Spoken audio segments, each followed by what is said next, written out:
Good afternoon, everyone. Ladies and gentlemen, welcome to the Head Foundation. Thank you for being here, despite the weather being not so good. Besides the audience in the auditorium, we also have about 200 individuals registered to watch this live event on Zoom. So welcome to them as well. I'm CD Liang. I work for the Head Foundation. Before we begin, let me just share quickly a bit of who we are. For those who are new to the Head Foundation, we are a non-profit organization set up in Singapore about 10 years ago. We focus on two areas, that being education and healthcare. Our mission is to help to improve life in Asia, especially in Southeast Asia, through our work in our projects. We also try to share knowledge and create awareness on important social issues. We have publications.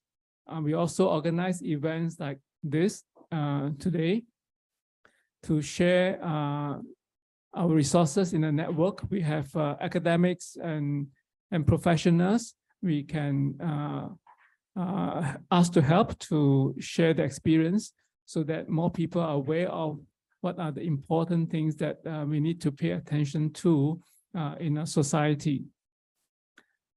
A bit of house rule before we begin. Please, those in the auditorium, turn your phone to silent mode. We going to have two speakers today. The flow is going to be, the speakers will each speak for 20 to 25 minutes before we have a Q&A session. So please keep your questions to the end. For those of you who are online on Zoom, there's a place on your Zoom screen. You can type your questions and we will pick the more interesting questions to help to ask the speakers, right? So please do type your question on the Zoom if you have something to ask the speaker. Now, for those who have registered or has come to some of our talks before, you should know that this is a series of 5 talks about aging. The reason why we are organizing this series is because, you know, with aging society, with the population getting older, we feel that this is an important topic. We need to explore further. And we're lucky that in our community and in our network, we have a group of very experienced and knowledgeable professionals, doctors, and healthcare professionals. So we have invited them to come and share what they know, so that we can all learn better together. So this is the 3rd session of the series. We are going to talk about how to get age prepared. I was a Boy Scout in school. So for those of you who were Boy Scout or Girl Scout, you should know the motto of the Scout is to be prepared, right? But that, I think, is easier said than done. Especially when we start to grow older, we realize that there are a lot of things that, you know, it's not easy to be prepared. You know, a case in point is, you know, at the end of 2019, we suddenly have this thing called COVID-19. So nobody could have prepared for that, right? So talking about being prepared, before I introduce the speaker, I want to quickly share my personal story with you. My father was a school teacher for many years. He was teaching in primary school for more than 30 years. He retired at the age of 55, around the mid-80s when I was still in university. So after retiring, you know, he didn't pass away until he was 96. So there were more than 40 years, you know, after retirement that, he did some part-time work and also, spent time doing various things. So he was a very open-minded and optimistic person.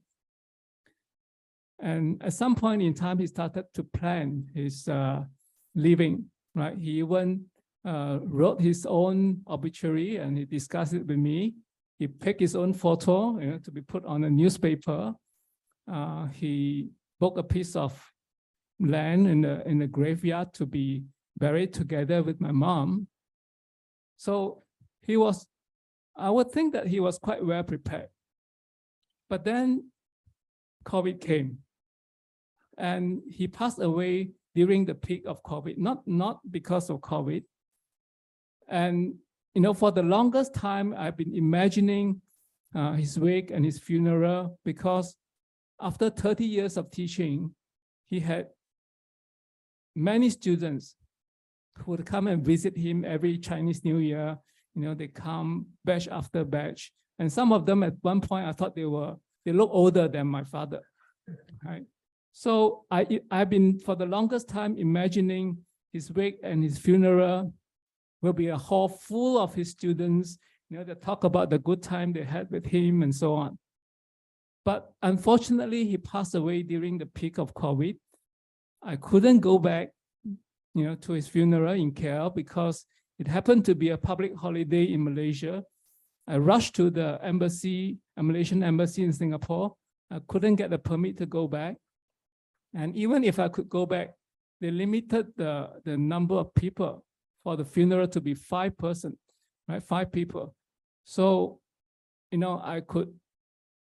I didn't expect his, to participate in his funeral on Zoom, right? And I could only watch my brother and some family members through the Zoom, and the rest of our family and his student, right, were only there on Zoom. So this is something that no matter how well prepared you are, we didn't prepare for this. And after that, when I was able to go home eventually, after we could travel, we had a hard time looking for, the things that he left behind, because after not seeing him for more than 2 years in person, we didn't know where he kept his things, the keys to his safe deposit box, the titles to his property, right? So, so these are, some of the real difficulties, and this also shows the importance of, being planned ahead, and it kind of reminds me that it's never too early to plan and to be prepared. But luckily today we have 2 experts, who are here today to share some of what they know with us. First of all, we have Miss Foong Ming here. Foong Ming was a very experienced journalist. She was with MediaCorp for almost 30 years, right? On TV, press, radio. And I was told he used to travel with prime ministers so that she could report to the Singaporeans what the prime ministers and the ministers were doing when they were traveling. After she left MediaCorp in 2016, yeah. Right. Of course, before that, she has a master's degree in public policy, right? That's why she worked in the media industry. And after she left MediaCorp as a vice president for talent development and corporate services, she didn't retire. She got another master's degree in 𝗔𝗯ន់_ology. For those of you like me who doesn't know what 𝗔𝗯ន់_ology is, it's the scientific studies of aging and the process of aging. Right. After that, she got very involved in a lot of volunteering works with, let me see, Lakeside Family Services, as well as Societies of Wing. Yeah, right. So she was managing projects, helping a lot of aging people to to live better as they age. So being a very experienced media person, Foong Ming is very good storyteller. So she's going to tell us a lot of what is aging and what needs to be prepared and why is it important to be prepared. So that will be our first speaker. I also like to introduce Prof Wong Poh Kam. He's our second speaker. He's an Emeritus Professor from NUS Business School, also a professor of our 𝗙𝗂𝘁𝗱 School of Public Policy.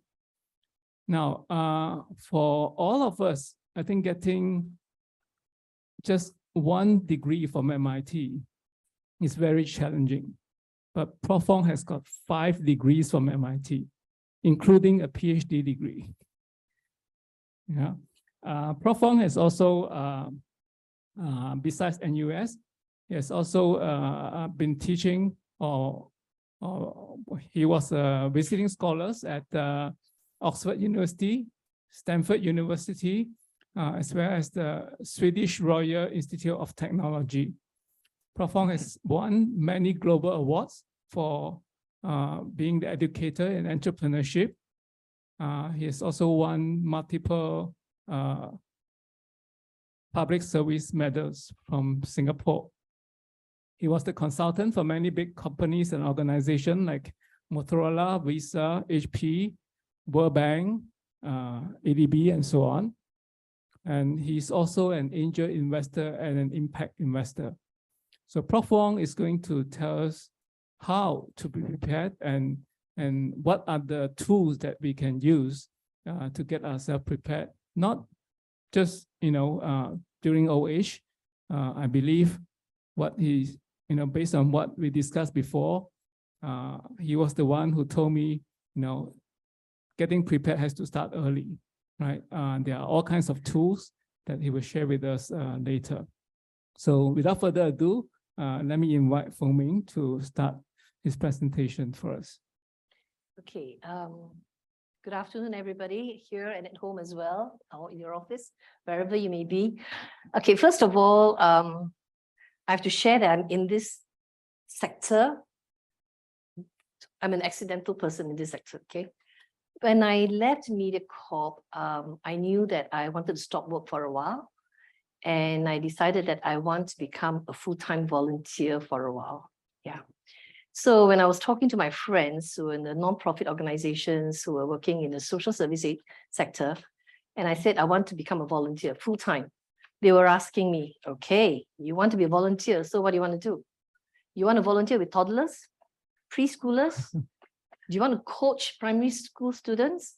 Do you want to talk to troubled teens, counsel them? You want to work with disabled youth, disabled adults, unwed mothers, since you're a mother yourself, you know what the challenges are being a mom? Or do you want to work with abused women, victims of domestic violence? Or since you like cats and dogs, how about animal shelters, homeless shelters, migrant workers, food banks like Willing Hearts, senior activity centers, and then they go nursing homes, hospices, and the dying. So it's really very real. When I was talking to my friends, that was how the tone went from chirpy toddlers, preschoolers, then nursing homes, hospices, the dying. So I asked them, where is the greatest need? Where do they need volunteers the most? Very frankly, they told me, well, a lot of people like to volunteer with children because they're very affectionate, they're very exuberant. You give them a cuddle, they'll cuddle you back, they'll smile. When you talk to them, you can engage them very easily. They've got future, they've got a lot of hope. But volunteering with the elderly, a lot of people find it very depressing because the elderly have a lot of issues. When you talk to them, they'll always tell you about their problems. Volunteer burnout is very high and they've got no future, they've got little hope. So for someone like me, I've always thought aging, it's just part of life, right? And I'm here, I am 54, 55. You're telling me that, hey, your next few years are very depressing. So I decided, okay, I wanted to be a volunteer where the need is greatest. So I decided, okay, I'm not ready to volunteer with palliative care in hospices because you need to be trained for that. So I said, okay, I will volunteer with the elderly. I became a befriender with 𝗙𝗃𝘂𝘁𝗄 as well as Touch Community Services. So what I did was I would spend my weekdays, Monday to Friday, visiting old folks who live alone. Mainly to check on them, make sure they're taking their medication, the home is still safe, they are not hoarding, they are not ill, etc. Because some of these seniors, they actually have got food delivered to their homes, make sure the food is being taken in, they are actually eating, they are still alive. Okay. And if you ask me, that was really my serious introduction to the sector of aging. Was it depressing? I'll tell you, actually, no. Initially, it was because when I look at their homes, all the hoarding and everything, it looks very sad and they are alone. But after a while, I realized, actually, no, these folks are happier than I am. Yeah, because they are lone rangers, nobody to bother them, free agents, nobody telling them what they can do, what time to go to bed, what time to wake up, etc. Don't have to worry about the kids because the kids are living somewhere else. And they've got lots of stories to tell you. I mean, I love talking to them. And towards the end of my talk, I will share with you some of the stories about these ladies, seniors that I know. So really, here's 𝗙𝗘𝗔𝗗. Okay, so I enjoyed working with the seniors. Okay, but when my friend said, which sector do you want to work with, the young or the old? It reminded me of something that happened in the newsroom. 𝗙𝗘𝗔𝗗 was introduced in 2002. And what happened then was that the minute you hit 40 years old, you get a letter from the government. You are now ready for 𝗙𝗘𝗔𝗗. You've been subscribed to 𝗙𝗘𝗔𝗗. You've been added to 𝗙𝗘𝗔𝗗. And I remember one colleague, she came to the office, very upset. So what's wrong with you? I just got a letter, they told me I'm old. And I was like, excuse me, 𝗙𝗘𝗔𝗗. No, they're not telling you're old. Basically, for those who are not Singaporeans, who may not know, 𝗙𝗘𝗔𝗗 is actually a long-term care insurance scheme targeted at those who are severely disabled. So once you're on the scheme, if you have a severe disability, you get a payout of $300 a month for 5 years. This was later revised to $400 a month. So it's actually a good thing that the government has done. But I think maybe the way it sent a message across got people upset. So my colleague was like, I'm only 40 years old. I'm not old, So years later, when I was looking at working with the elderly, it reminded me of this incident. And it made me realize that, yes, there is some resistance in all of us to the word old, to the word elderly. Yeah. In fact, just now when I came to Head Foundation this afternoon, I was in a lift and I was like, yeah, I'm going to Head Foundation, 2nd floor. And I said, I had to just double check that it's on the 2nd floor. So the lady who was in the lift with me, says, oh, it's okay, it's on the 2nd floor. And I just laughed and I said, yeah, I'm getting old, I can't remember. And she told me, she's not from Head Foundation, by the way. She's in the office next door. She said, no, you're not getting old, you're getting mature. And I was telling her that I will definitely share this with the audience afterwards, because she's right. Old has a certain connotation, it's negative. Mature is not. Mature means you've added some experience to your life, you've picked up skills, you've picked up a lot of knowledge that a lot of people will not have yet. Okay. So aging in numbers, these are numbers you're all very familiar with. I think I just felt I had to talk about it because it's a talk, right? Okay, 2030, 1 in 4 Singaporeans over 65 years old. 2050, that will go up to almost 1 in 2. And that is just 28 years, well, 27 years away, since you're almost at the end of the year. Most of us here are already over 65. Some of us are not. It seems like quite some time away, but when I think about my friend, my colleague who was 40 when she got that letter and she was so upset all those years ago, and she's definitely over 65 now, right? Yeah. So that's the life expectancy in Singapore. Males 81 years old, female 85.9. So we do have quite a number of years ahead of us. As CD was sharing about his dad, 40 years, and he continued working. He must have done a lot of things to keep himself occupied. So that's the way it should be. Yeah. So when we talk about aging, what actually are we talking about? There are, sorry, typo error, spelling mistake, dimensions of aging. My fault. Okay, I missed that. So there's chronological aging, where we talk about the years. You count the candles on your birthday cake, and you get to the stage whereby you don't want to have 80 candles. Of course, you just put 8 big candles, right? Then there's biological, physical aging. And this is the one that's most visible. Your hair is silver, it's gray, but if you're hip and happening, you might decide to color it purple, orange. And there are some senior women in wings who do that. And it's beautifully pink and purple. They look so happening. So physical aging, the signs are very clear. Psychological aging, not so visible. But that's also quite serious because it involves your mental functioning, your personality traits. Can you plan? Can you make decisions for yourself?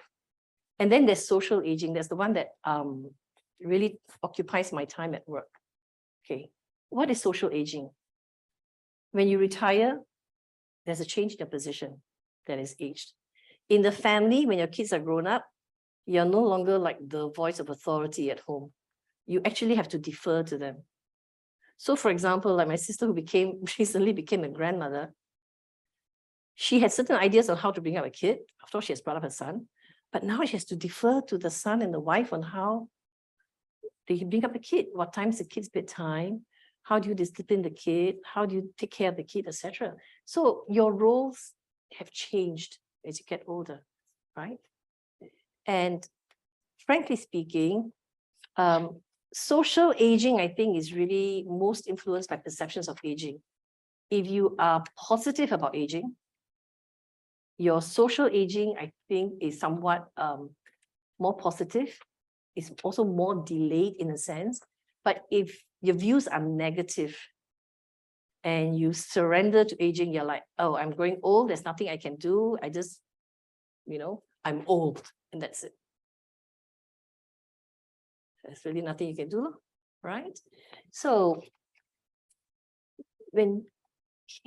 so very quickly, physical aging, of course, leads to physical frailty, psychological aging, psychological frailty, social aging, social frailty.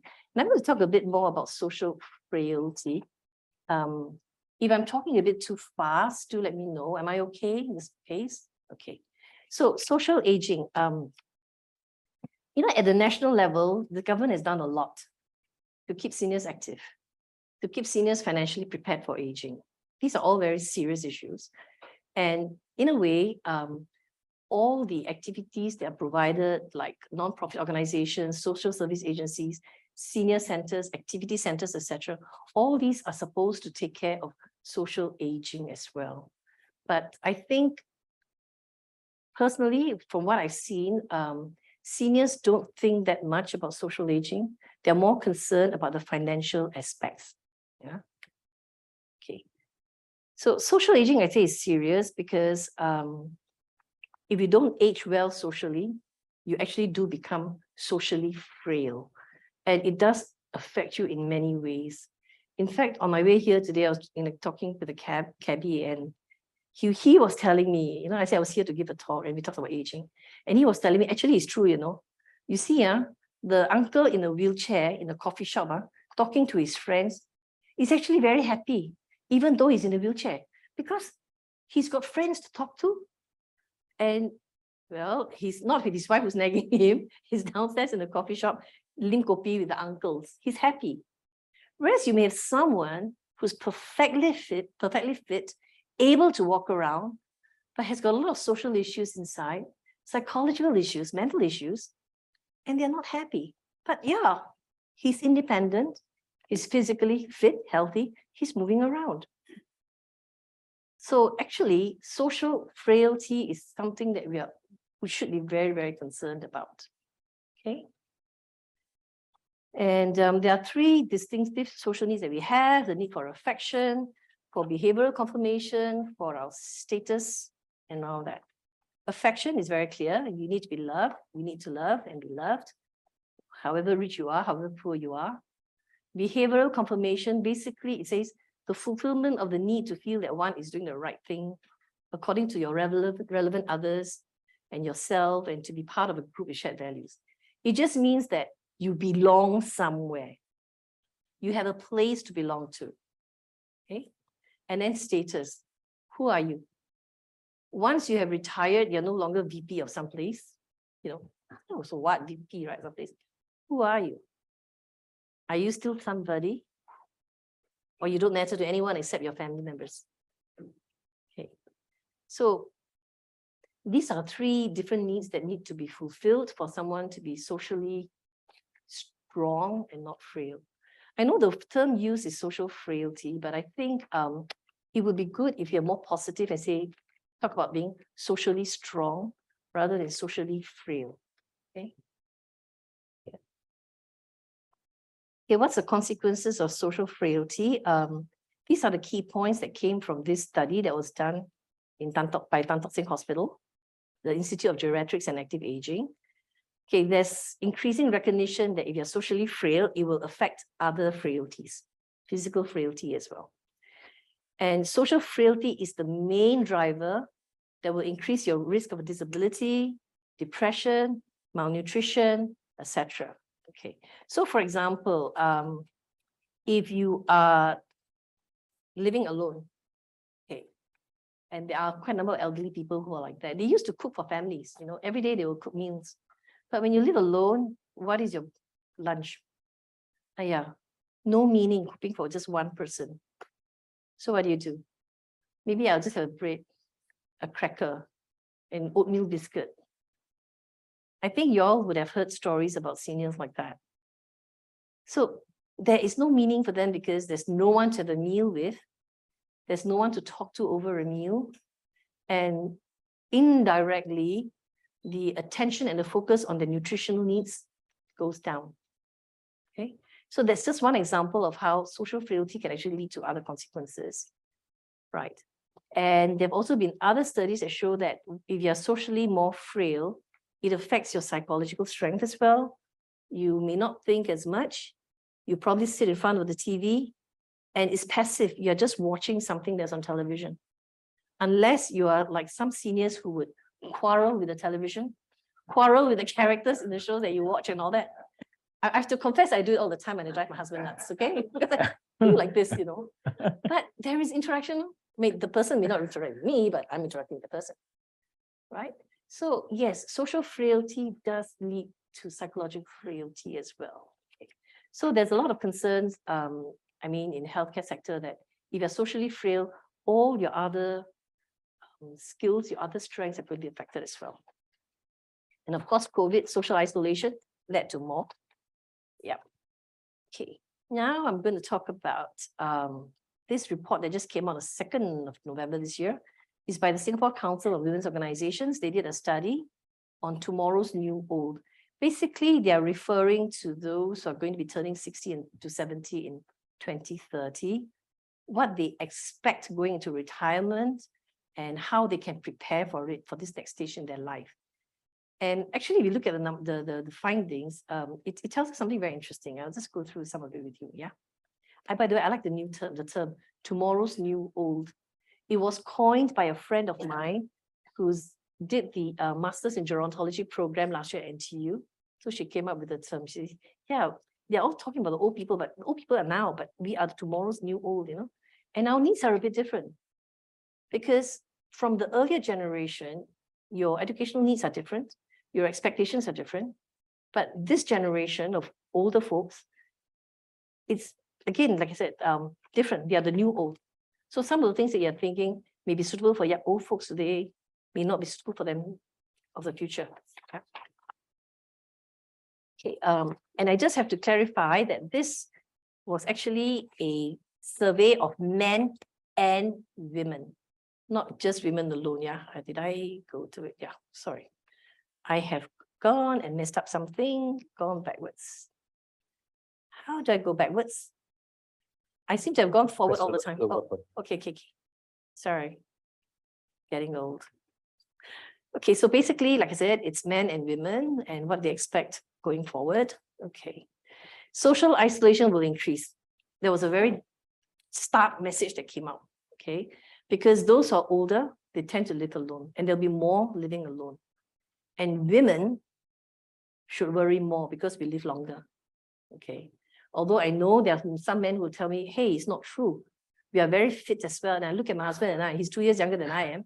But I think maybe he's fitter and he will live longer, you know? Yeah. And then seniors who live with families, we think they are in a good position because they are with family members. But no, not necessarily true. Because family members are working, they're not at home. The person who's at home most of the time, likely to be, would be a foreign domestic worker. Foreign domestic worker, different culture, different values, may not speak the same language. So social isolation continues. I don't know how I'm doing for time. Okay. Yeah. And there was one other study that was cited in this report, Duke NUS Center for Aging Research and Education Center, yeah. A 6-year study on older employees who have retired. They found that 40% of those they have retired, they actually develop poorer psychological, physical, and functional health over time because they have retired. But if you have retired and you've gone to doing something else, maybe become a volunteer, full-time volunteer somewhere, maybe taking care of your grandkids or whatever, doing something in the community, you don't have this kind of issues, or perhaps less of these kind of issues. Okay. So it proves the point that opportunities provided by the workplaces for interactions and socializations, they really do contribute to your health.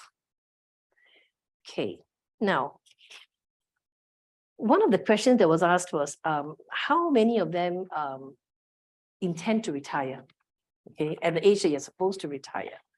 And what was really interesting was that 71% of them said they want to continue, they don't want to retire, they want to continue working because they want to stay physically, mentally active. Of course, there are some who say they want to continue working because they don't have enough savings. But what I thought was really interesting was 45%, that's almost 1 in 2, saying that they want to continue working because they want to maintain social connections. I think if this study was done 20 years ago, the seniors will probably say, higher number will say, I want to continue working because I need the money. I need more money to retire. And those who say they want to do it to maintain their social connections will be fewer. Now, 45%, I thought was a pretty good, significant figure. Yeah. And then, okay, what are their needs when they retire? What kind of support do they think they need? 49% say they need emotional mental support. So again, the recognition of emotional needs, social needs are quite strong. Okay. And then how many want to live independently? 31%. I don't know whether you think there's a good figure or a bad figure, because only 3 in 10 say they want to be independent. Whereas 7 out of 10 will be expecting to be dependent on someone, living with someone and needing care for themselves. Okay, there are 2 ways of looking at it, yeah, for this one. Yeah. But then if 70% say they need support, emotional support, mental support, and they don't get it in their old age, then the risk of social isolation, the risk of social frailty is going to be high. It will increase. I mean, that's the way I read it, yeah.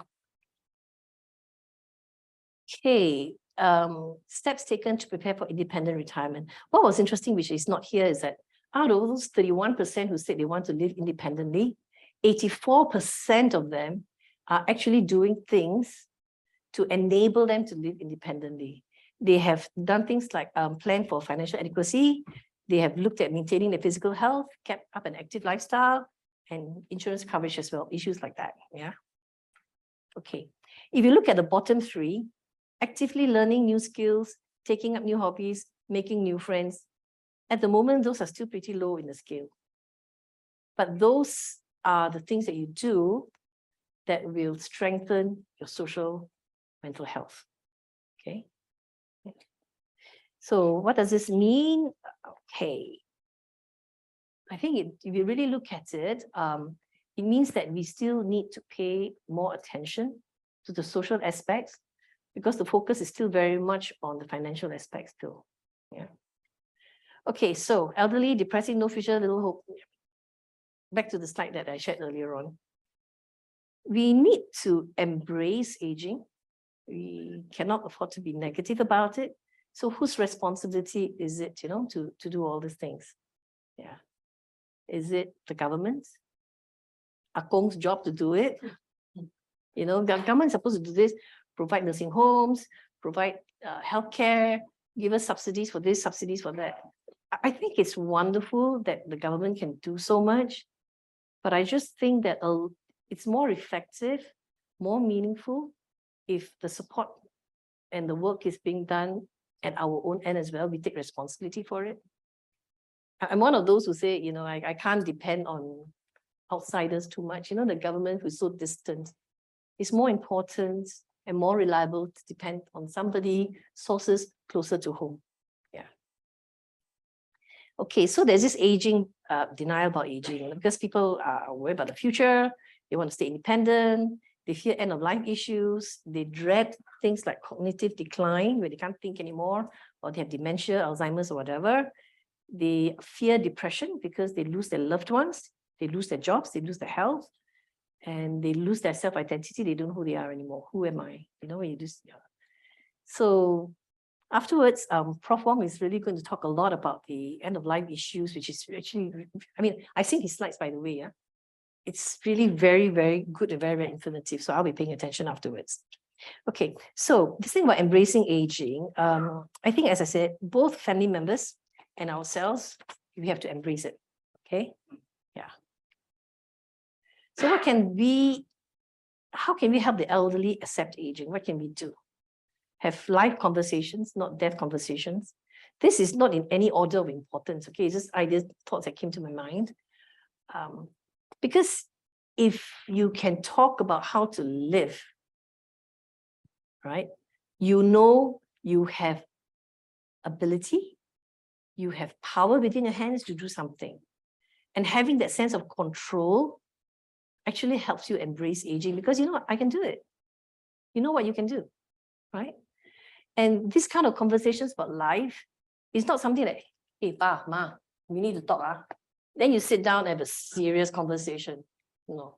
It's one of those things that if you watch a TV program, is this telling me that time's up? Oh, it's just buzzed. Yeah.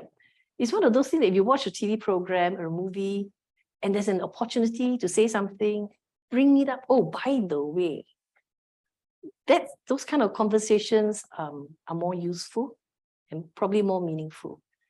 Listen to the elderly, give them a voice, listen to their voice, listen without judgment. When we were young, we always say that our parents judge us, Now that our parents are older and we are the ones who are more in control of things, we tend to judge our parents. Don't do this lah. Don't do that lah. Why are you so difficult? I tell you, don't do already. It's not good for you. The role reversal is really very new. Yeah. And then, okay, get reinforcement. I was going to say get troops, reinforce, get some troops. Then I realized, no, cannot use the word troops. Because if you use the word troops, you sound as if you're going to war. Don't go to war with your parents. Get reinforcements, get support, backup from your elder sister, the Yima, the 𝗙𝗘𝗔𝗗, the brother, the Kaufu, everybody, all your relatives and all that, if you need to. Because sometimes they may not listen to you.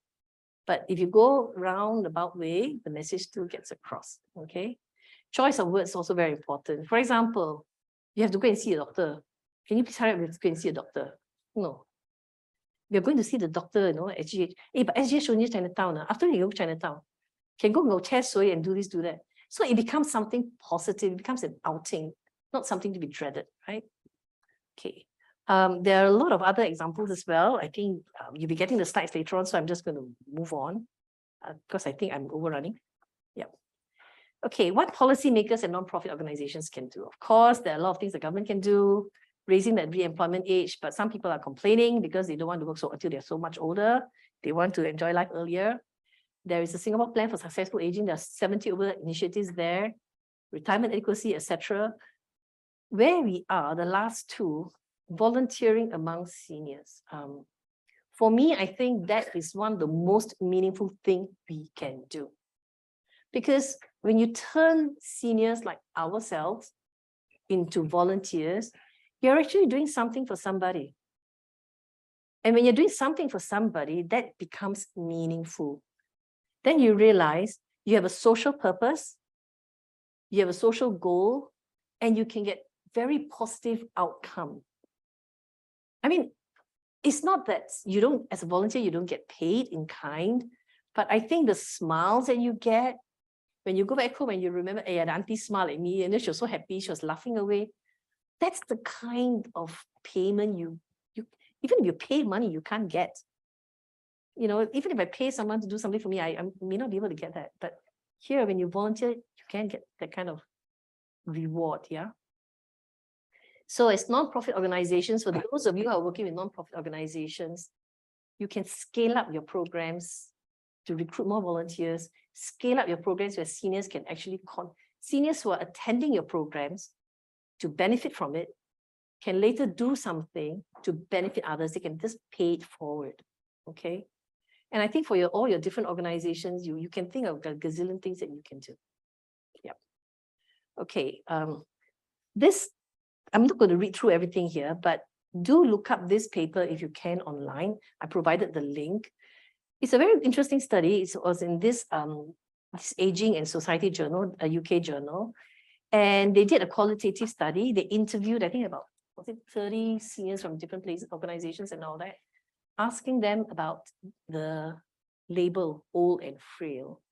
And when I read some of the transcripts of things that they said, I could just hear it from seniors. Yeah. So they were saying things like, once you're labeled frail, yeah, tendency to get worse. It's a self-fulfilling prophecy.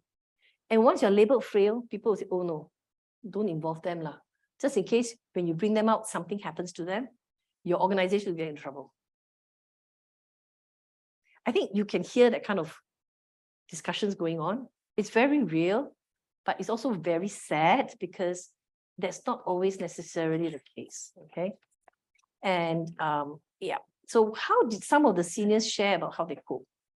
They continue doing things. They didn't stop doing things because people told them they're frail. They were little rebels in their own way, which is good. And some of them say, well, yeah, I cannot walk. That's because I fell down, ma. But nothing's wrong with my head, nothing's wrong with my hand. Only my leg cannot walk. I can still get involved in things, yeah?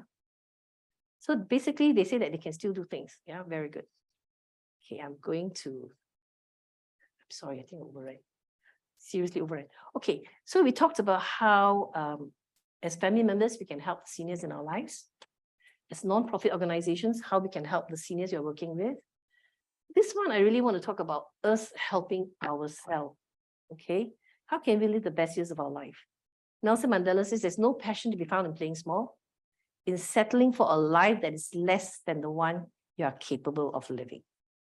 So we still have got many years in us, okay?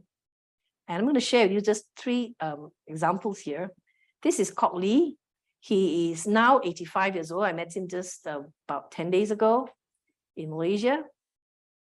And he was telling me how he's still playing tennis at 85. Every week he plays tennis, 85. He plays doubles. He pairs up with someone who's in the 50s and 30s. How do you play double with someone in the 30s and 50s? Okay, because on the other side got someone elderly also. So it's fair, you see, so they're quite evenly matched. And he says, and he used to play golf. So I asked him, do you still play golf? He said, nah. I said, why? Because when you play golf, you have to swing. And sometimes the swinging is not so good for the back, so he doesn't do it anymore. So I said, but tennis is the same thing, right? He said, no, but tennis not so bad. Golf, the swing, the arc is bigger. So he said, so what do? You adapt lah. You cannot play golf, then you just continue to play more tennis. And he was coaching tennis for a very long time in the club. Yeah. So he stayed informed. He was following the Malaysian elections, arguing the politicians on TV. So he stays engaged. And I cite him example because he's actually my brother-in-law. And it's very wonderful because my sister passed away 3 years ago. And I'm very happy to see that he is still so fit, so able, and still so engaged. And we were just chatting and chatting. Yeah. And I asked him, do you have a tennis racket photo? He says, no tennis racket photo, but you can have this photograph. Yeah. So my brother-in-law is the one with a green, luminous green circle on his around him. Okay. So 𝗙𝗂𝘁𝗂𝘁, I call him my 𝗙𝗘𝗔𝗗, favorite gentleman of mine whom I got to know. This was at Lakeside Family Services. We didn't know he had cancer because he was coming for activities like normal. It was only towards the end, in the last couple of months, that we found out he had cancer, but by that time, there was just a couple of months left. And he was so active. He believes in doing all the good that you can. And if you look at the last photo at the bottom with the gentleman in the red t-shirt, 𝗙𝗘𝗔𝗗 is the one in blue. The gentleman in the red t-shirt had a stroke. He wanted to just stay at home. His wife made him come to the center. Most men don't want to come, right? His wife made him come to the center. And I was telling 𝗙𝗘𝗔𝗗, hey, I need you to talk to him, man to man, can or not. And he did more than that. He made him exercise. He would exercise with him, do different steps and motion movements and all that. And the lady on top, where he was at the table drawing, the lady has dementia. So he volunteers his Monday with us, with the dementia seniors, drawing, singing, playing bingo, etc., things like that. And the gentleman in the middle, renal patient, came to Lakeside to do some exercises, and he would exercise along with them. So he's really very good. He believes in, if you can still do good, do good. If you can still live a life, live a life. He says, I'm not dying of cancer, I'm living with cancer. Yeah. So he's passed away about 2 years ago. But every time when I see him, photos, and talk to his daughter about him, it makes me smile because he's so positive. Yeah. And last example, Madam Falk. She was one of my befriendees when I was in Tai Hwa Kwan as a volunteer. She's just amazing. She's Cantonese speaking. And my favorite photo of her is the one with the 𝗙𝗂𝘂𝘁𝗂𝘁 can. Okay. She's amazing. I was like, hello, you are in your 80s and you're drinking 𝗙𝗂𝘂𝘁 with ice. So I would tell her things like, hey, don't drink, you will cough.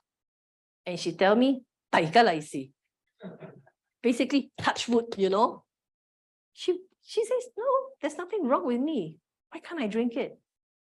And on the days when I go and visit her, if I can't find her in her apartment, I would just go down to the food court downstairs, the hawker center, because she'll be eating ice kacang. She believes in enjoying life, and she's very independent. She lives alone, very, very independent. And she believes in staying in touch with the community. So when she goes downstairs, she will be talking to all the different stallholders, etc. Okay. So for me, really, I look at her and I always will smile, because these are seniors that tell me what it means to be socially strong, psychologically strong. Yeah. Even when she was in a nursing home, she died in the nursing home about 1.5 years ago. Even when she was in the nursing home, you look at that paint, the drawing that she did, the coloring, everything within the lines and very even, right? And she's still smiling away. I couldn't visit her when she went to the nursing home because of COVID. But her daughter would share with me and all that. Yeah, and it was just wonderful. Okay, so severe overrunning. Here we are. So, advice from a tree. Be thankful for sunshine. This is a poster that's a real poster that's found somewhere. I'll tell you where afterwards. Be thankful for sunshine. Remember your roots. Embrace the changing seasons, right? Grow and produce fruits. And we still can, even now, with the volunteer work that we do. Okay? Relax and dance with the wind. Stand tall and proud. Okay? This picture was sent to me by my friend. Her son shared it with her. He took a photo of it when he was at 𝗙𝗪𝘁𝘂𝘁𝗂𝘁 shop house near Dhoby Ghaut. So the garden at the back, he saw this, he took a picture, shared with the mom shared with me. And this was yesterday. And I said, oh, best quote to end today's session with. Okay. Thank you very much. Sorry, I overran. Thank you, Foong Ming, for sharing your volunteering experience. And I guess what Foong Ming just told us is, what are the important things when you want to get prepared, and why are they important? And the message of staying socially connected and finding values is very loud and clear. So next, we'd like to invite Prof Wong to tell us how and how specifically we can get ourselves prepared, and also where can we find some of the tools that can help us getting prepared for our aging process. Prof Wong, please. Good afternoon, everyone, including all of you online. CD started by sharing with you the motto of the Boy Scout. As a professor of entrepreneurship and as an investor in many startups, I will start with the motto of the entrepreneur, which is, whenever there's problem, there is opportunities. And I'm going to use this framing to look at one of the challenge of living well. I think Foong Ming have shown you all the wonderful things that we all want to continue to live for, right? There's so much to live for. But of course, in order to be able to pursue all these things with a peace of mind, there's certain things that we need to take care of first. And so this is preparing for living. I'm going to talk about why we need to do this so that we can be then liberated to live fully. The second point I want to talk about is, in a way, the bad news. The bad news is that many among us, even those who are in an advanced age, have actually not prepared for their living. And I can share a little bit about the many personal, social, or cultural factors why people procrastinate. Like CC have talked about his that as well. But I will also highlight that the many industry that provide the services to help us sort of cope with the end of life have actually remained quite slow in improving their services, in innovating what they offer, and in a way, make it harder for us to plan for our departure. And so the third point I'm going to highlight is the good news, right? Because Head Foundation always want to end with the good news, right? So the good news is that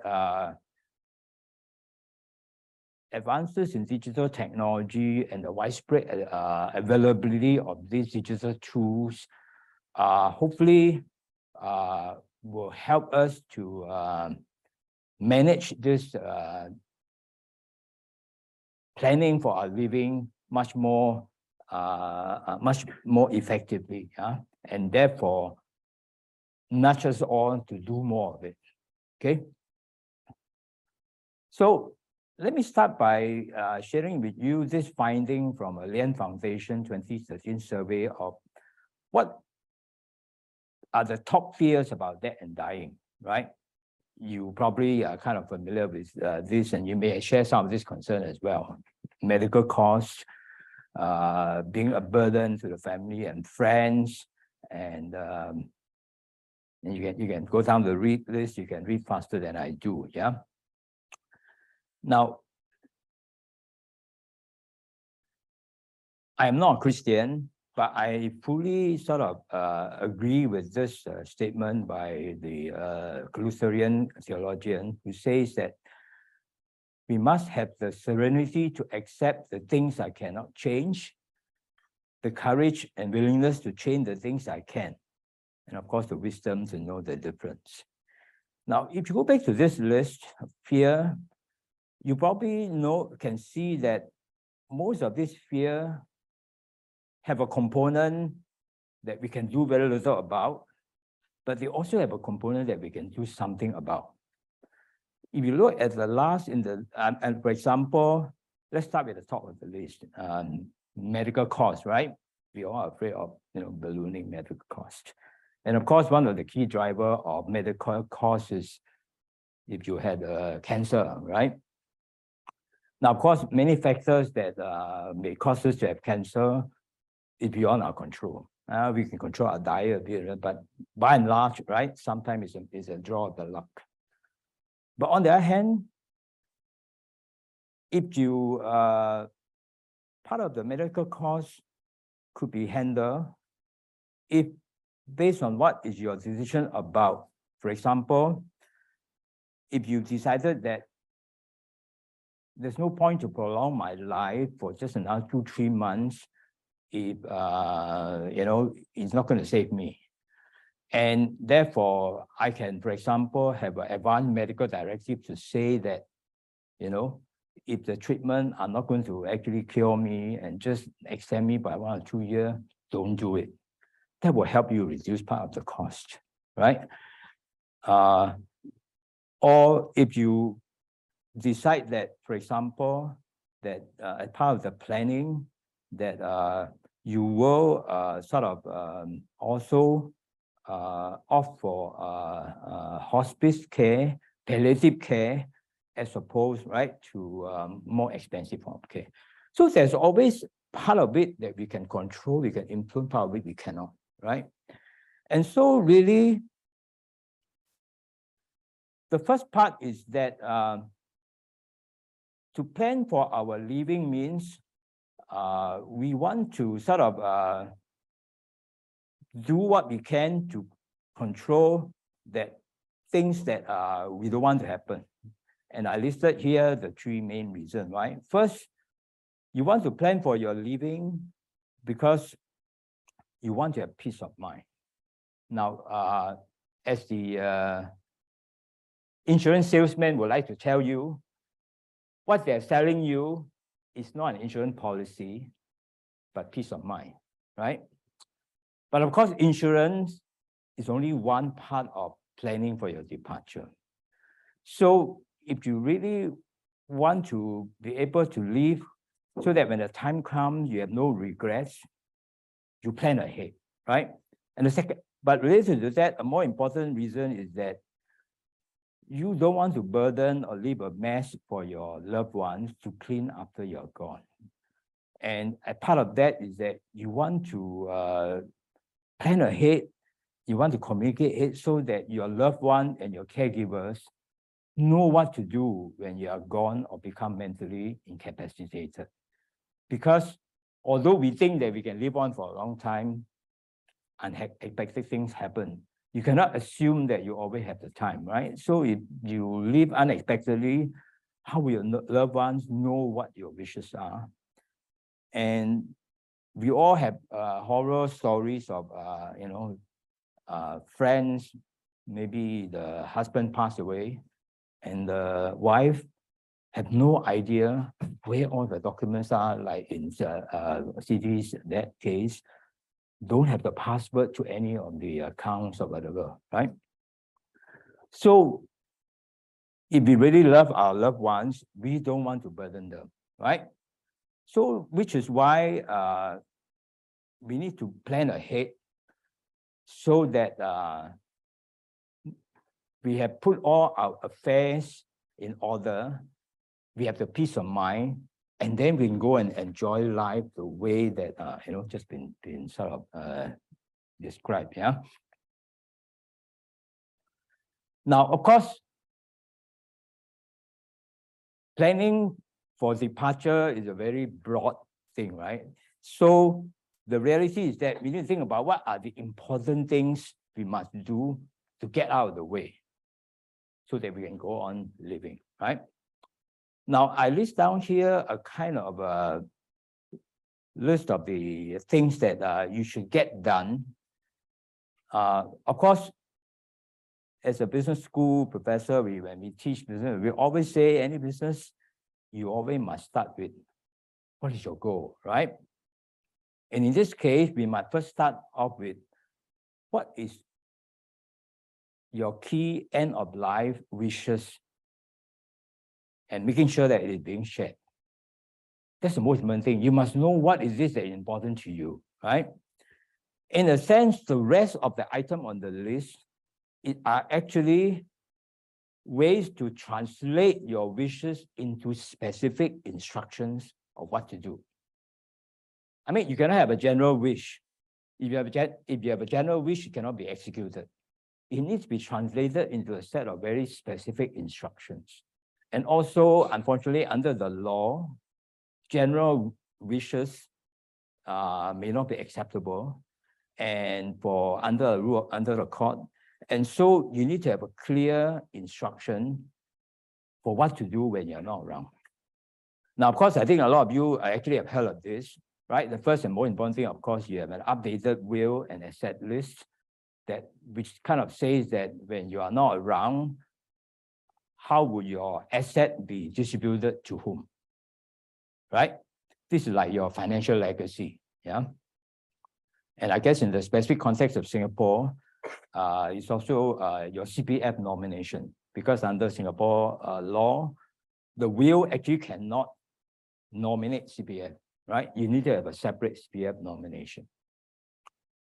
Then the next thing is lasting power of attorney, which is to say that when you become mentally incapacitated, when you cannot communicate what you want to authorize someone who will then act on your behalf using your asset to serve you, right? Right? So this is like, you haven't died yet, so the will doesn't kick in, but you are no longer mentally capacitated to say anything, so you entrust someone to do things for you using your resources. You grant them the right to use your money, your resources, whatever, to do things for you, right? Now, this LPA is particularly important if you look into the context of what you hear on the first two parts of the series, that the increasing trend towards dementia and so on, that in fact, you may be alive for quite some time, and yet you are not in a position to do anything with your own asset, yeah?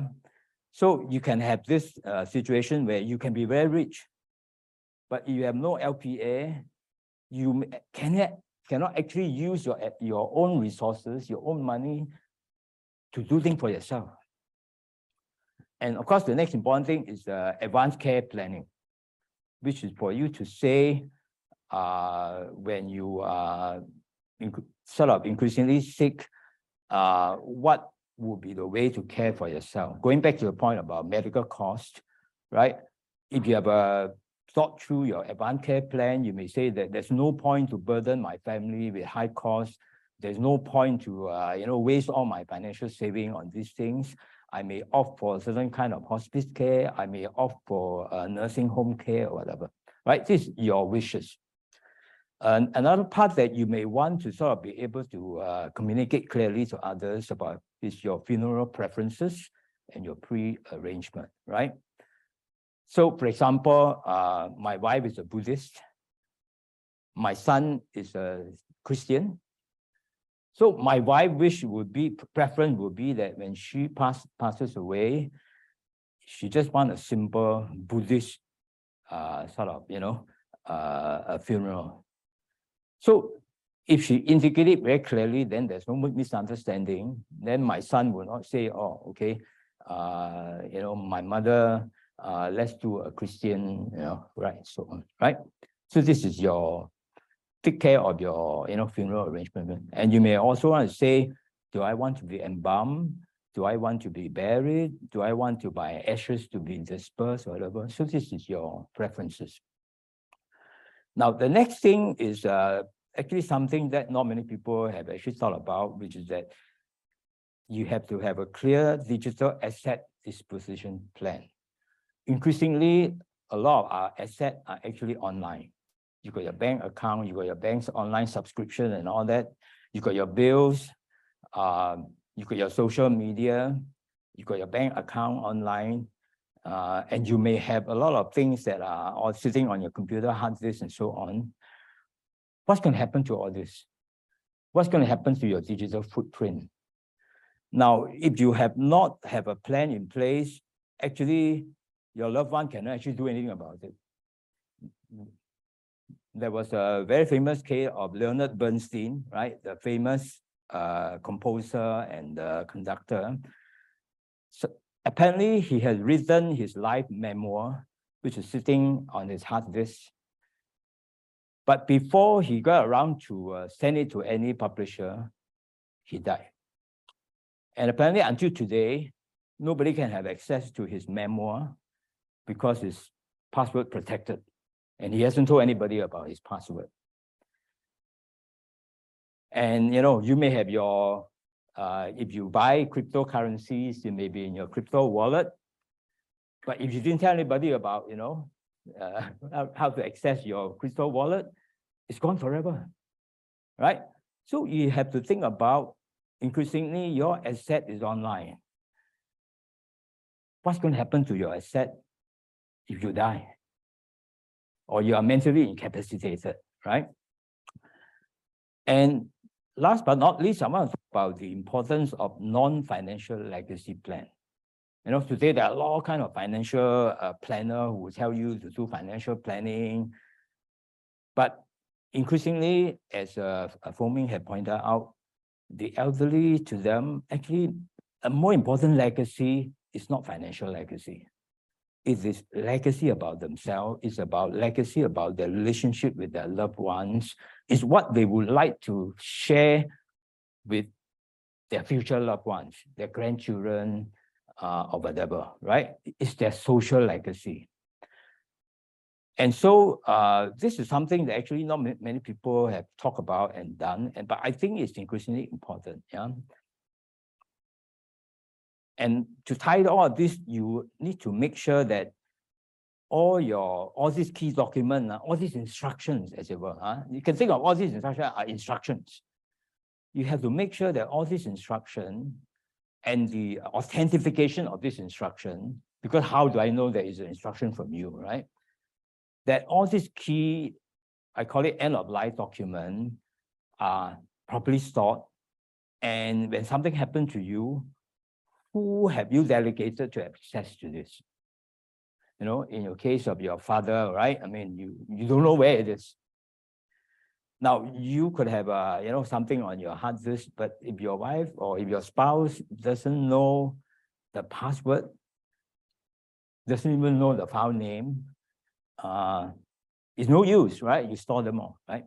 So this is like a set of kind of minimal things that you want to get out of the way to make sure that, this is done. Unfortunately, many people, including many at an advanced age, have not adequately planned for some or most of this. And in fact, they may have done one or two, but they have not done the sufficiently sort of comprehensive on this. And then they will leave a mess for their loved ones. Now, I'm going to run through quickly various statistics to try to highlight to you that this is the UK survey that shows that, for example, 43% have not discussed their wishes before their death because they seem far off. And this is even among those who are old, right? Only 5% have have an advanced care plan. I've told people, when I'm really sick or whatever, what is my preferred care plan? And only 11% have thought about what their funeral preferences are. Now, in Singapore, right, this is a survey that was done in 2009 by the Liang Foundation. They found that only 1 in 5 had drawn up a will, and only 1 in a quarter have shared with somebody about their preference for funeral arrangement. And, and this is a estate planning, a survey by estate planning organization. They found that only 14% have an updated current will. See, the problem with will is that you may have prepared a will 15 years ago, but your circumstances have changed, right? You have to update them, right? Your asset have changed, and you need to update your asset list, right? And for example, of those, these are among the younger ones that were surveyed, they have children under age of 18, only 1/3 have nominated guardians in their will, yeah? Only 1 out of 10 have done their LPA, and only 6% have done their AMD. And 45% are not aware that actually their will cannot nominate CPF nominees, right? And the last point about the interesting about digital asset, right? 90% have digital asset, social media, email account, online banking account, and so on. But 65% of them actually do not know what's going to happen to these if they pass on, yeah? Now, one more thing to sort of statistics, right? That less than half have shared with somebody about their end of life, what are their key wishes, and same thing that very few pay attention to LPA and so on. So, despite the seeming importance of let me go back to, I forgot to highlight one point. Sorry. I want to say something about, sorry, yeah. Okay. I want to highlight this point that I forgot to mention just now, which is that thinking about our debt is not a pleasant thing, right? And doing all this take time, effort, take resources, at least another emissions. So why do it? Well, I want to highlight the two key messages here is that, you want to lessen your burden on others and at the same time minimize the sense of worry, regrets, and guilt. Because there are many surveys around the world where people are at their deathbed, when they are asked, they say the biggest thing that they have is regrets. They have guilt of things they have not done. So in a sense, I would say that if you have taken care of all these things, it truly liberates you to really live life well. You can freely enjoy and do all the wonderful things. You are carefree. This is what you want to be carefree, right? I also want to highlight that the process of thinking through this, clarifying what is really important to you when you die, it will also help you think about what is important for you to do when you are alive. So it makes your remaining life more purposeful, yeah? So this is the point that I think that you want to. So, right, we highlighted all these things, and yet people procrastinate, right? Sorry, I'm not. Sorry, yeah. Right, people still procrastinate. Now, what are the reasons for why people procrastinate, right? One is low priority, right? Too busy with work and other priorities. And that seems far off, right? We don't see the urgency now when we assume we have the time to do later, right? And another major deterrent, of course, is discomfort to talk about that. It is a taboo subject. You're afraid your intention will be misconstrued, especially if you're trying to talk to, let's say, your parents about, hey, have you done this? Then your parent may misconstrue you that you want them to go faster, right? And of course, you're afraid to create conflicts because this can be hard decisions, right? How are your assets going to be divided among your children, among your loved ones? You want to avoid this conflict, right? And of course, there's a lack of awareness and knowledge of what needs to be done, yeah? And of course, there's cost, effort required, and right, as some of you may well say, thinking about that is very depressing, right? So it's mental stress, right? You want to avoid them. I want to add to, to this, a survey that was done about that share of this reason, right? Which is that I mentioned before, the reason why many people don't want to talk about this is the discomfort. And interestingly, the survey found that the biggest trigger for talking about that is when one faces a life-threatening illness, then it really makes you think about your own mortality, and or someone close pass away, or that you've gone through a near-death experience. What we want to do is that, do you have to go through these before you be serious about doing this, right? So now you can say that there are a whole bunch of industry out there that's supposed to provide services to help us do this better, right? There are law firms that's supposed to help you prepare your will, help you to do your LPA and so on. And of course, the whole health and medical services will help you do advanced care planning and all this.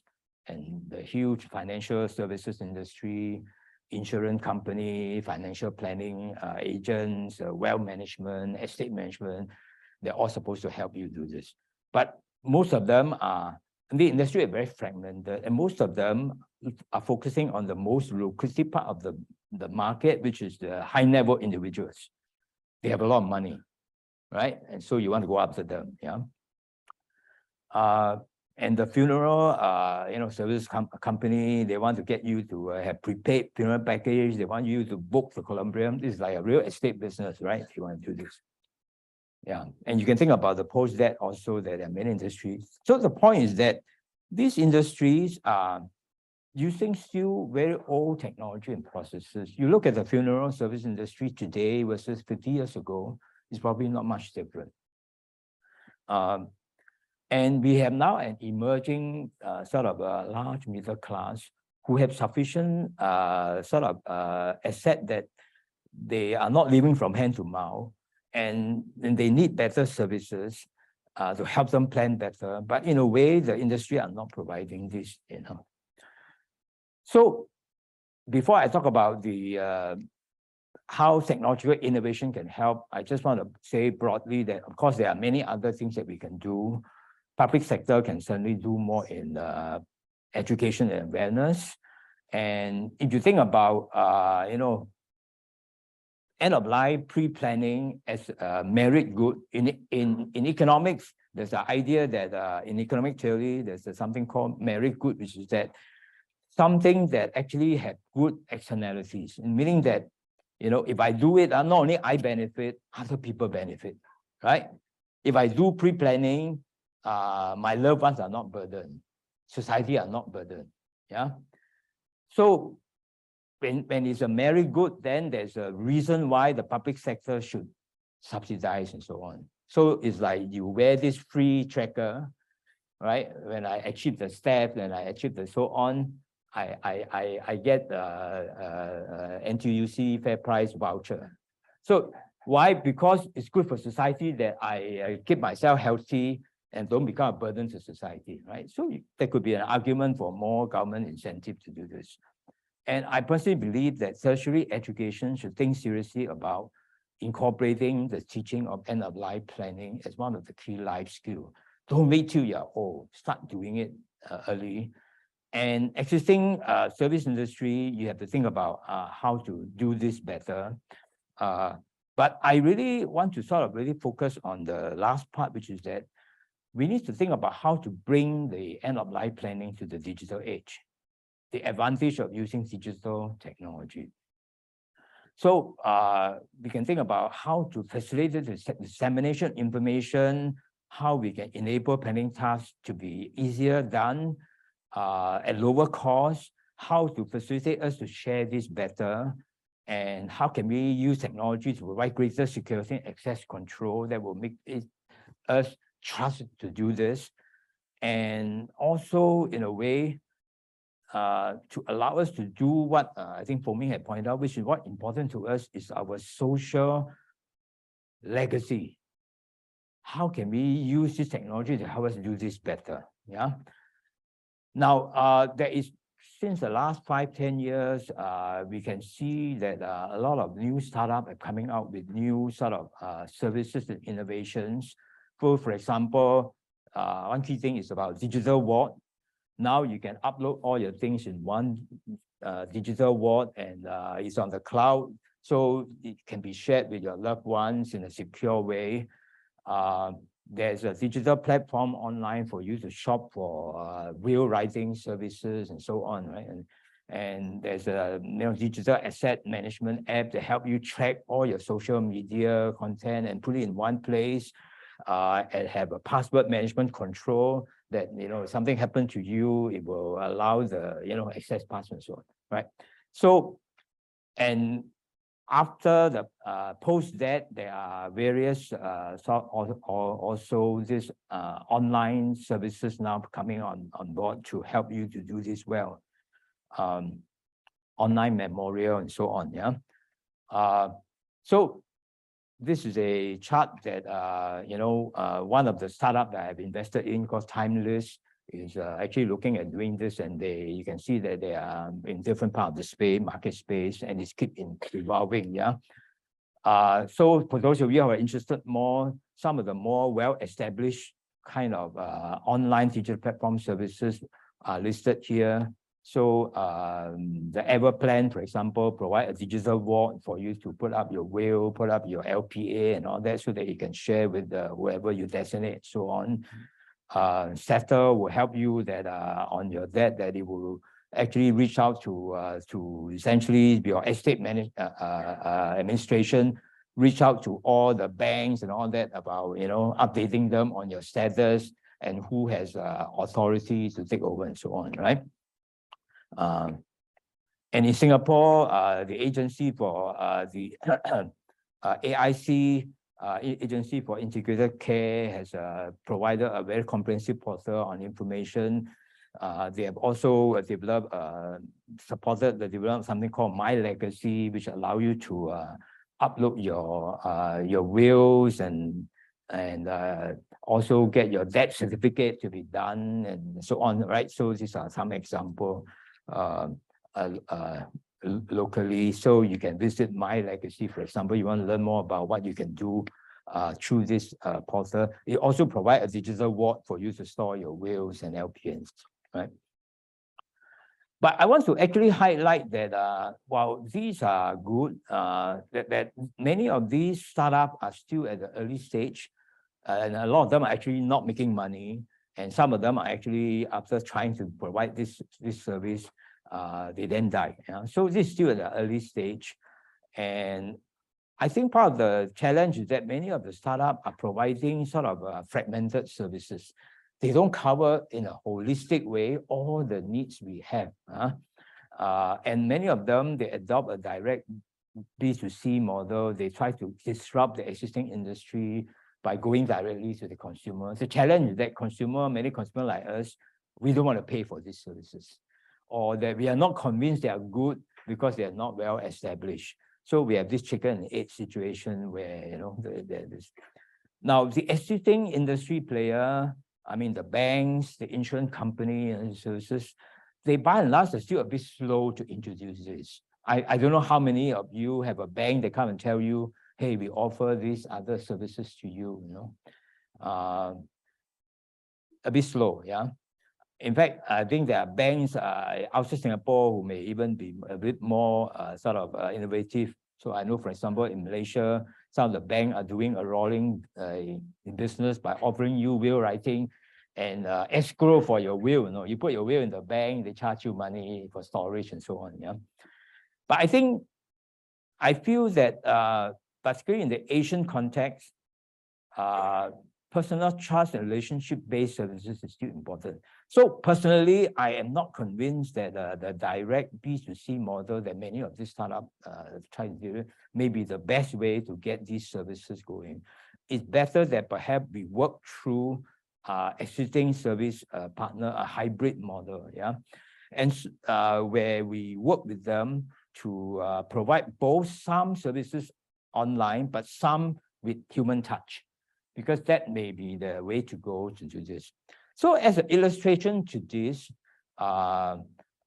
And I want to disclose that I'm an investor in a startup called Timeless, and we are also trying to develop these services online tool for the consumer. But we are pursuing what we call a B2B2C model. That is that we work with organizations who will then reach out to their own members to and also to the organization to provide a hybrid service plus online services to help them. So this is something that we did for MINDS, the Movement for Intellectually Disabled Singapore Organization. I think a lot of you know MINDS. MINDS, I mean, if you are the parents of the children with intellectual disability, the key question you have to ask yourself is, who's going to take care of them when we are not around, right? So this need for planning for your departure are more urgent in their case. And so we work with MINDS, and we kind of develop a suite of the applications that I mentioned, right?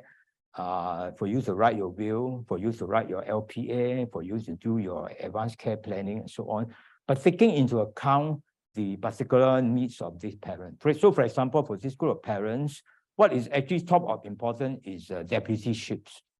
Because under the Mental Capacity Act, when someone who is mentally have this disability reach adult age of 21, it's no longer automatic that the parent has the guardianship over this adult. Because if the parents themselves are not sufficiently well equipped to do it, then the court will actually appoint somebody to do this, right? So managing this deputyship becomes something very important if you are the parent, right? You can apply to take on the deputyship and so on, right? So my point is that different organizations may have their member may have different needs. So we believe that the best way to actually deliver this digital service will be through this combination. Yeah, I just want to end by echoing what Foong Ming has said, that an increasing need that many of our generation, the baby boomers, is that the legacy we want to leave is no longer financial legacy. We want to leave our wisdom, our stories that we want to share with future generations. And so now there is a mushrooming of a digital tool to help you create and share your stories and values. You know, with multimedia technology now, for example, you can have multimedia journaling. You can stitch together old picture, whatever, you can tell your story. So for example, already a year and a half ago, I had my daughter to interview me to do an oral history. It's so that maybe future, right? I don't have grandchildren yet, but we may have grandchildren, great-grandchildren. They won't be here to listen to me, but then they can hear my audio and my oral history, right? But it's not just oral history, because through the oral history, you use the multimedia technology. You can weave in picture, you can weave in whatever. And this is something very enriching, because this is also a way for us to improve the intergenerational dialogue. So for my daughter to have this conversation with me is interesting. And Timeless has actually done a project with St. Luke's, I believe, right? And where we have the caregiver who are taking care of the elderly. So interestingly, by doing this oral history with them, they say, for the first time, I actually understand the background of the elderly. I've been taking care of them in the home for many months, but I actually don't know who they are. But now that I go through this interviewing with them, I really understand where they come from. And it provided a basic, meaningful conversation between the caregiver and the elderly. And therefore, this is a wonderful tool to do the kind of social interactions beyond just face-to-face, but allow you to do this and beyond time. And I hope that therefore, this is just one more example of the kind of new opportunities that technology can help us to plan for our departure better, right? What we want to leave behind, what we want to share with the future generations. I apologize for being for overrun. Yeah. Okay. Thank you very much, Prof Wong. Before I ask the audience for a question, I just want to quickly say that the the website that Prof Wong mentioned, Timelist, is actually a very, whether you use the service or not, there's a lot of knowledge in there. It has very comprehensive information of how you can be prepared, and even if you just use this as a checklist to see how much you have done, I think is a very amazing source of information. It will be very helpful for many people. So I want to encourage you to go and take a look, and maybe we can do more, in this area, because I believe this is also, we can consider this as an impact investment opportunity, right? We do some good work, not for profit, but something that is sustainable and that can help a lot of us. So maybe I can just quickly add that the entrepreneur who started Timelist is actually sitting at the back. Yeah. And he was motivated to start this because of the experience with, personal experience, like, CD, you also mentioned about personal experience. Sorry. Yeah. So, okay, at this point, I'd like to invite questions from the floor. If anyone has any question before I go to the Zoom Q&A. Lady, please. Instead of waiting to give away your money after death, how about giving away your money while you're still alive, slowly parceling out your money? Will that earn you social connectedness point? For me. Well, I think that's actually a very good idea as well. In fact, my Lao Da, Mr. 𝗙𝗘𝗔𝗗, Right. every month he started donating money to Lakeside. Yeah. And I was a bit worried. I thought, okay, has he dementia? Does he know what he's doing? So I spoke to his daughter, his granddaughter, and said, no, it's okay. We know about it. It's all right. He wants to give 200, 300. He's taking control of what he's doing. And it's meaningful because he sees where the money goes to certain projects. And he'll tell us, yeah, use it for this, but don't tell them lah. I fully agree. I think this is certainly one part of the legacy that people want to leave it, right? They want to be able to help another human being. But having said that, unfortunately, we also need to recognize that this is also a form in which many elderly get scammed by unscrupulous people who befriend them, right? And then trick them into, doing this. So therefore, we need to also make sure that, while we encourage this, that we have the social network to ensure that this is not being exploited by unscrupulous people. Yeah. Foong Ming had mentioned about, actually, there are a lot of elderly who are reasonably well off and who are very lonely. And therefore, they become the target of scams. But in a way, if you have done your planning well, then at least your instructions are all already out there. So it's less easy for them to do this. Before I take another question, I have a question myself. I think this is for Foong Ming. What we have seen, I think most of us have noticed, because of the availability of all the social media tools like WhatsApp, WeChat, Facebook, a lot of the older people, I noticed in my family chat group, my aunties and uncles, they are the ones who are most active, right? They always forward something or share something, whether it's misinformation or fake news, but they do that, right? So I wonder, based on your experience of working with elderly community, does this help? I mean, they didn't have this before, 20 years ago or even 10 years ago. So is this kind of digital social platform helping to keep them socially connected? Therefore, they are socially stronger? Okay, truth be told, yes, in the chat groups, the aunties, uncles, they will send all this forward, I say forward, and we will laugh because some of this is so preposterous. It really cannot be long. How can you forward?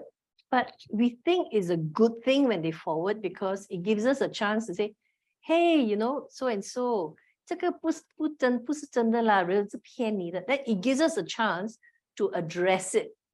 So we know that they're getting this kind of rubbish and stuff like that. And we tell them, it doesn't sound correct. Why? It doesn't sound correct like this, like this. Then they will tell you, yes, I know. I won't forward anymore. So it's a good thing actually, because you're right. The seniors that I know seem to use Facebook more than the youngsters actually, right? But it's good because when they post some of these, it makes them think, it gives us a chance to talk to them and to make them question as well. So you're actually getting them to work their cognitive skills, which is a good thing. I don't think it's a bad thing. Yeah, and also because I think they are physically less able to move around to meet friends. So this kind of platform actually are helping them to keep themselves engaged with whoever they know. Yeah. So maybe this is something that we should encourage them to use more. Yeah.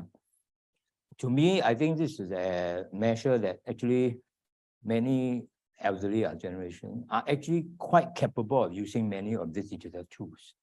We don't have this stereotype that digital that we are not. So all these tools that I talk about, actually, many of our generations can use. Like for example, I mean, even have people with better education, they can use the dictation, right? You can actually speak to the and now there, in fact, translation technology are so good. So actually, this stereotype that older people cannot use this technology is not true. In fact, I do think that the reason why not more of it is being given is because maybe a lot of young entrepreneurs, they don't understand the elderly and they're not focusing on this market. And that's why I am actually very optimistic that when we give more of these tools to the elderly, they will be able to do a lot more with it.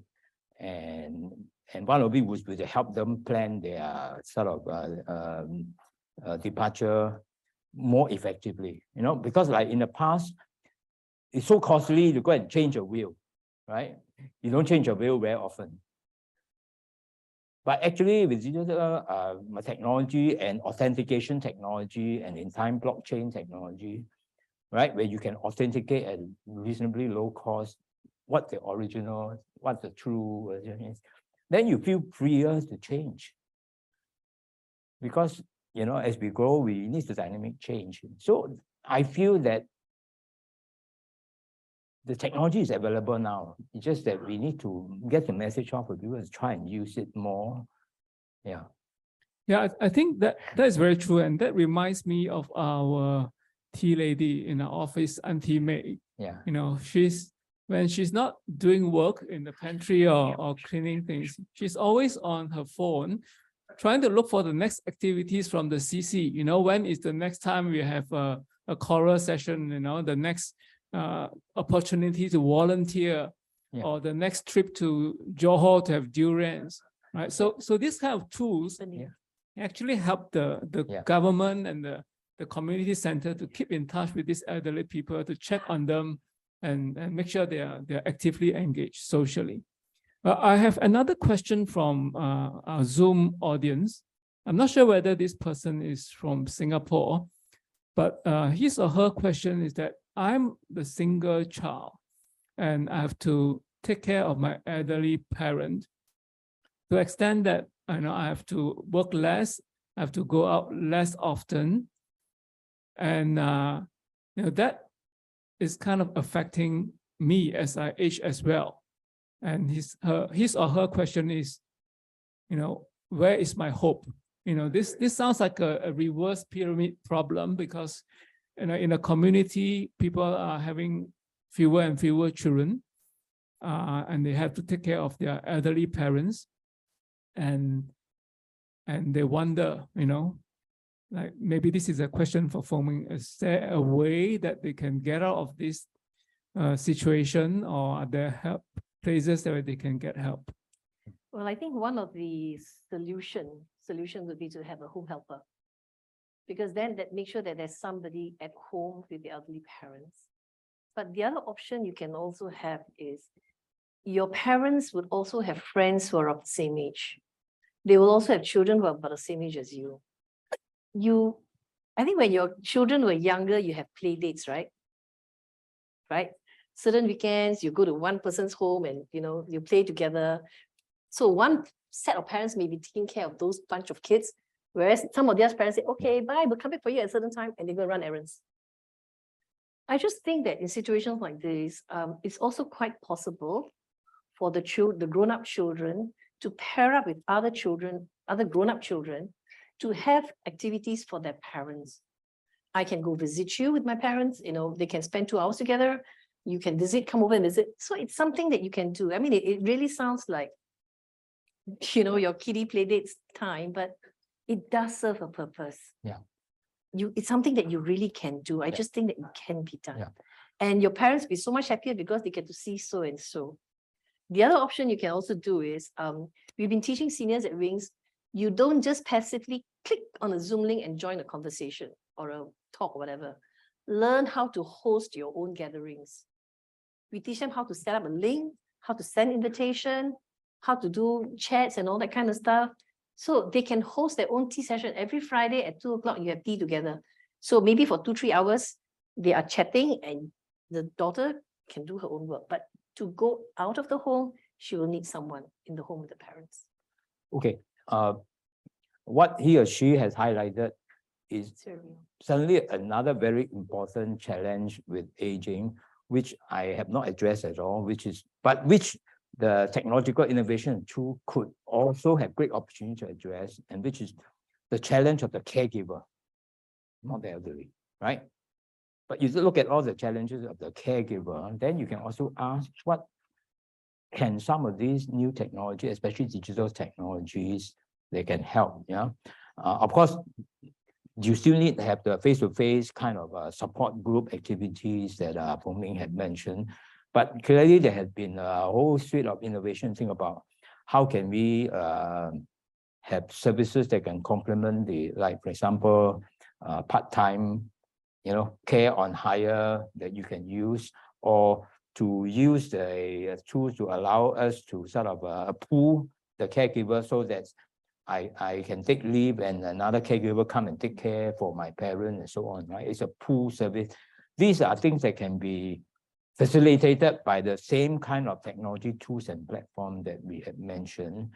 And also go back to the question is that if he or she can actually encourage and get their parents to be also more active in using some of these tools, that will also help reduce their social isolation, and in a way maybe also help lessen their dependence on him or her, right? So there's a whole set of challenges about caregivers that we can talk about how this new innovation can provide better services. And in a way, this group is particularly challenging because they are the sandwich generation, right? They think about their own need. They are really group need, and then they think about the children need. It's tough. Thank you, Prof Wong and Foong Ming. Do we have any more questions from the audience here in the auditorium? Okay, if not, I have another one online question. It sounds more like a suggestion. This person asked, it's a he, whether it's a question for Prof Wong, whether there's any plan to organize some entrepreneurship opportunity for the seniors who have some times and means to participate. Your angel investors. Well, this is another sort of growth opportunity because, in fact, if you look at the United States, there's some studies that actually show that many of the retirees are actually opting to become entrepreneurs. Some of them are actually social entrepreneurs because they want to give back. But they also realize that instead of just volunteering, can we use the same business knowledge they have to create scalable, sustainable sort of a kind of service and help. And I think there is a great opportunity here for the generation of people like me, my age, I'm 70 years old this year, that to take part in this entrepreneurial, in many ways, you need not be an entrepreneur yourself. You can be a mentor to an entrepreneur. You can sort of be an investor in them if you have some, you know, like a friend said, right? You have resources. Why give away to your children, you know, when they don't need it, you know? You can donate to, but you can also think of investment as a way to solve social problems, right? Because if you give donation, it's like, you know, as people say, right? You give someone a fish, you feed him a day. Yeah. But if you actually invest in developing in maybe better fishing equipment, then maybe you can fish more, right? I see no reason why people our age cannot do that, you know. But you need to balance with what your goal in life at this stage. You don't want to be, working 60-hour day trying to do this, right? You want to sort of have other younger people do it, and you contribute your wisdom, your idea, or whatever to that. So you need not be the one to come and do it, but you can participate in this whole process. And I'll be more than happy to share more with what are some of the forum available in Singapore or opportunity for the person to do this. Yes, Prof Khoo has a question. Prof Khoo, please. Thank you. Okay. I was just thinking about the predicament of the caregiver, and then thinking back about what Foong Ming shared about when she first started volunteering, and she was visiting people who are alone. In this case, so this is the parents of this person are sort of fall in the cracks because they have somebody who is a caregiver, but the caregiver needs some relief. So I'm just wondering whether there couldn't be some kind of, I don't know, NPO or maybe even some entrepreneur willing to set up where there's a pool of people. So then when this caregiver needs some help, they can then call on those people who've obviously been already, make sure that they are safe and not trying to scam people to come and help relieve the caregiver. There may already be something like this that exists. I don't know, but I'm just thinking that might be a good thing to have. I think there isn't something like this that exists formally, but if you think in terms of, you live in a condo, sometimes you see, little notices, they need a pet sitter, they need a babysitter because of something else. I would hesitate to use the phrase parent sitter, because I can tell you the parents are going to freak out when they hear it. But it's the same principle. Someone sit with your parents, watch TV with them while you're out for a dinner with your friends. Yes, definitely. There are a number of initiatives like this in Switzerland, or where you basically earn point by volunteering to do certain things. Okay, I volunteer to do that. You earn point, and then when the time comes for you, when you need the service, you draw on this point. So that has been done in a number of places, and I see no reason why something like this cannot work here. But it just needs some entrepreneur to make the effort to try and understand how to adapt it to the Asian context and so on. And as you pointed out, there's always the issue of how to make sure that the scammer do not, but which is the unfortunate part, in any of this online or platform, whatever, there's always this concern, both online and offline. Okay, thank you, Prof Wong and Foong Ming. I think we have already overrun by 20 minutes. I think some of us has to. Just one minute. Oh, sorry. Can I give one clarification? Sure. Okay. Sorry. Just now, Prof Wong was talking about legacy videos. I know I didn't go into it into my talk, but because before we had this talk, we had been meeting and discussing, and I had shared with him that at Wings, we actually have programs whereby we teach seniors IT skills, and we are teaching the seniors to produce legacy videos for each other. Right. That means messages that they want to pass on to their future great-grandchildren whom they may never get to meet, etc. And these seniors are filming, interviewing, editing, etc. Right. Yeah. So. Okay, so we have to end here. I just want to end by saying that today's session is a little different compared to the previous two, because it's not just about the aging people themselves. I think this is also very useful for the children or even the grandchildren. We need to help our parents and grandparents to get better prepared. As Prof Wong say, the peace of mind is very important in order for all of us to live well. The good thing is we have recording for the whole session. So please do share the recording later when you receive our email with other people who may find this useful. I'd like to also take the opportunity to let you know that, or remind you that our next session will be 2 weeks from now, not next week. And it will be still on aging, but we'll look at a different aspect of aging, which is, TCM for aging, right? So how can traditional Chinese medicine help us to age better? And we have 2 very knowledgeable and experienced TCM practitioners and professionals to share the knowledge with us. Again, thank you for your time, everyone, those in the audience and also on Zoom. Until we see you again in 2 weeks. Thank you.